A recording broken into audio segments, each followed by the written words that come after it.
விஜய் வந்து காவேரி கிட்ட வந்து என்ன பண்ணுறாரு, அந்த பேப்பர்ஸ் எடுத்துகிட்டு வந்து அக்ரிமெண்ட் பேப்பர்ஸை வந்து அவங்க முன்னாடி கிழிச்சு போடுறாரு.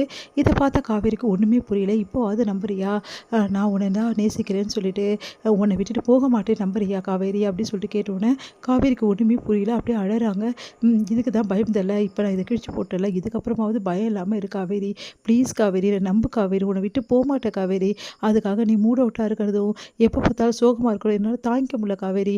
நீ பழைய காவேரியாக வளம் வரணும், சந்தோஷமாக இருக்கணும், எனக்கு அப்போ தானே காவேரி சந்தோஷமாக இருக்கும், ப்ளீஸ் காவேரின்னு அப்படியே கட்டிக்கிறாங்க. சாரி விஜய், உங்களை நான் ரொம்ப கஷ்டப்படுத்திட்டேன் அப்படின்னு சொல்லிட்டு, இனிமேட்டு சந்தோஷமாக இருப்பேன்ல, இந்த மாதிரி சோகமாக இருக்க மாட்டேன்ல, சரி விஜய், உங்களுக்காக நான் இருக்க மாட்டேன் அப்படின்னு சொல்லி சொல்கிறாங்க. எனக்கு இது போதும்னு சொல்லிட்டு சந்தோஷப்படுறாரு. இங்கே வந்து விஜய் தூங்கிட்டு இருக்காரு. காவேரி காலையில் எழுந்து கிளம்புறாங்க. என்ன காவேரி சீக்கிரமாகவே கிளம்பிட்டேன் அப்படின்னு, முக்கியமான வேலை இருக்குங்க, அதனால தான் கிளம்புறேன், நான் அதை போயிட்டு அக்கா கூட போகிறேன். என்ன காவேரி மறுபடியும் ஆரம்பிச்சிட்டியா? அதெல்லாம் ஒன்றும் இல்லைங்க, என் அக்கா கூட தான் போகிறேன், போயிட்டு நான் வீட்டுக்கு வந்துடுவேன், நீங்கள் கவலைப்படாதீங்க, அதுக்குள்ளேயும் நான் வந்து முடிஞ்ச ஆஃபீஸ்க்கும் வந்துடுறேன். சரி காவேரி, இதுக்கப்புறம் கவலைப்படக்கூடாது சரியா? கவலைப்பட மாட்டேங்க அப்படின்னு சொல்லிட்டு வெளியே வராங்க. வந்த உடனே கரெக்டாக அங்கே நிற்கிறாங்க வந்து ராகினி. என்ன காவேரி, என்ன தான் நினச்சிட்டு இருக்கோம் மனசில்? நானும் இப்போ சொல்கிறேன் அப்புறமா சொல்கிறேன்ற, நைட்டு சொல்கிறேன், இப்படியே நாளை கடத்திக்கிட்டே வரேன், என்ன நினச்சிட்டு இருக்க? விஜய் கிட்டே சொன்னியா இல்லையா அப்படின்னு சொல்லி கேட்டோன்னே, உனக்கு என்ன பிரச்சனை இப்போ? நான் சொல்லணும் அவ்வளோதானே? ஆமாம் அதுதான் பிரச்சனை, நான் சொல்ல தான் போகிறேன், ஆனால் அதுக்கு தான் டைம் கொடுன்னு உனக்கு கேட்டேன்ல, டைம் கொடுன்னு கேட்டேன், டைமும் நான் கொடுத்துட்டேன், இன்னும் எவ்வளோ நாள் நகர்த்துவேன்? எனக்கு தெரியாது, இப்போவே நான் விஜய் கிட்ட போய் சொல்ல போகிறேன். சரி சொல்கிறத அதை போய் சொல்லு. என்ன காவேரி இப்படி சொல்கிற? வேறு என்ன சொல்கிறது? நான் தான் டைம் கேட்டேன், நீ அதுவும் டைம் தர மாட்டேங்கிற, வேறு என்ன பண்ண முடியும் நான்? இங்கே பாரு, ஒரு விஷயம் மட்டும் நான் சொல்கிறேன் அப்படின்னு அதிர்ச்சி அடைகிறாங்க. நான் வந்து முடிவு பண்ணிட்டேன், விஜய் கிட்ட சொல்கிறதா இன்றைக்கே நான் சொல்ல போகிறேன் அப்படின்னு அதிர்ச்சி மேலே அதிர்ச்சியாக இருக்குது. என்ன சொல்கிற நீ? ஆமாம், விஜய்க்கு இன்றைக்கி நைட்டு நான் எல்லா விஷயத்தையும் சொல்லிடுவேன் அப்படின்றாங்க. அதை கேட்டுட்டு, எப்படி இந்த தைரியம் உனக்கு வந்துச்சு? தைரியம் வந்துடுச்சு அப்படின்றாங்க. உனக்கு ரொம்ப தான் தைரியம், அப்போ வீட்டை விட்டு போகிறதுக்கு டைம் வந்துடுச்சு உனக்கு. நான் ஏன் வீட்டை விட்டு போகணும்? விஜய் வந்து என் புருஷன் என்னை விட்டுட்டு எக்காரணம் கூட போக மாட்டார், வெண்ணிலா வந்தாலும் என்னை விட்டு போக மாட்டாருன்னு நம்பிக்கை எனக்கு இருக்குது. நீயா சொல்கிற? நம்பவே முடியல. இவ்வளோ நாள் வந்து நீ பேசிகிட்டு இருந்த, இல்லை வெண்ணிலாவை பார்த்தோன்னே விட்டுட்டு போயிடணும் பயமாக இருக்குது, அதனால தான் சொல்லாமல் இருக்கேன்னு சொல்ல, இப்போ எப்படி அந்த நம்பிக்கை வந்துச்சு உனக்கு? விஜய் மேலே திடீர்னு ஏன் இந்த நம்பிக்கை உனக்கு அப்படி சொல்லிட்டு கேட்குறாங்க. அது உனக்கு தேவையில்லாதது, உன் வேலையை மட்டும் பாரு. என் புருஷன் என்னை விட்டு எக்கார கொண்டும் போக மாட்டார், அதே மாதிரி என்னை விட்டு தரவும் மாட்டார், அப்புறம் நான் ஏன் பயப்படணும்?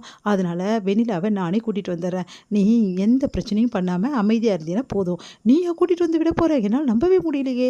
நான் தான் சொல்கிறேன்ல, வெண்ணிலாவை நானே கூட்டிகிட்டு வரேன், நானே விஜய் கிட்ட ஒப்படைக்கிறேன், எல்லாமே நானே செய்கிறேன். ஆனால் இவ்வளவும் செஞ்சால் விஜய் என்னை விட்டுட்டு போயிடுவாருன்னு சொல்லிட்டு தானே நீ சொல்லிட்டு இருந்த. இப்போ சொல்கிறேன், இந்த நிமிஷம் சொல்கிறேன், என் புருஷன் என்னை விட்டுட்டு போகவே மாட்டார், விஜய் என்னை விட்டு கொடுக்கவே மாட்டார், இதுதான் நடக்க போகுது, நீ பார்த்துக்கிட்டே இரு அப்படி சொல்லிட்டு போகிறாங்க. கேட்டு ராகினி ஒன்றுமே புரியாமல் யோசிக்கிறாங்க. என்ன இவ இவ்வளோ கான்ஃபிடென்ட்டாக சொல்லிட்டு போகிறா? அப்படி என்ன விஜய் சொல்லியிருப்பாரு? சேச்சா, இவ வேணும்னே வந்து ரொம்ப கான்ஃபிடென்ட்டாக ஓவர் கான்ஃபிடென்ட்டாக சொல்லிட்டு போகிறா. இல்லை, எனக்காக கூட இவ சொல்லியிருப்பா. கண்டிப்பாக விஜயெல்லாம் அப்படி கிடையவே கிடையாது. அஜய் தான் சொன்னார், அப்படி வெண்ணிலாவை உருகி உருகி லவ் பண்ணியிருக்காரு. வெண்ணிலாவை எப்படி விடுவார்?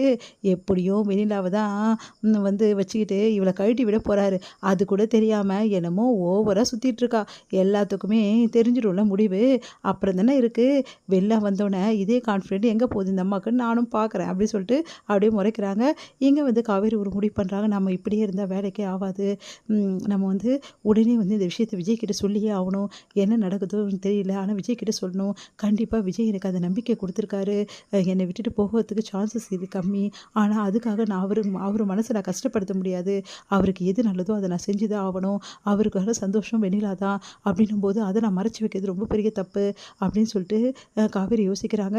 சரி, முதல்ல நம்ம அக்காவை போய் பார்ப்போம், நம்ம அக்கா கிட்ட இந்த விஷயத்த சொல்லி பார்ப்போம், என்ன சொல்கிறான்னு பார்க்கலாம் அப்படின்னு சொல்லிட்டு தேடி போகிறாங்க. நம்ம வந்து கங்கா மூட் அவுட்டாக இருக்காங்க. என்னாச்சுக்கா அப்படின்னோடனே, இப்போல்லாம் உங்கள் மாமா பண்ணுறது கொஞ்சம் கூட சரியில்லடி, சும்மா கிளம்பி வந்து ஷூட்டிங் போகிறேன்னு போயிடுறாரு, கடையில் ஒரு வேலை கூட ஆக மாட்டேங்குது, பாரு இங்கே பாரு, எல்லா துணியும் எப்படி இருக்குது பாரு, எனக்கு தச்சு இடுப்பொலி வந்து தான் மிச்சம், தினமும் இடுப்பொலியில் நான் கஷ்டப்பட்டுட்டு இருக்கேன்டி, அவ்வளோ துணி எப்படி தைக்க முடியும்? அதுவும் எல்லாம் ஜென்ஸு துணி எனக்கு சரி வேறு தைக்க கூட தெரியாது, இதை கொஞ்சம் கூட யோசிக்காமல் இவர் பாட்டு இஷ்டத்துக்கும் போகிறாரு, எனக்கு கஷ்டமாக இருக்குடி எங்கள் மாமா பண்ணுறது. முதல்லலாம் ஒரு நாள் 2 நாள் தான் வாரத்தில் போயிட்டு இருந்தார், இப்போ தினமும் போகிறாருன்னு. அக்காவே இவ்வளோ பிரச்சனை இருக்கா, நம்ம பிரச்சனை எங்கே சொல்கிறது யோசிக்கிறாங்க.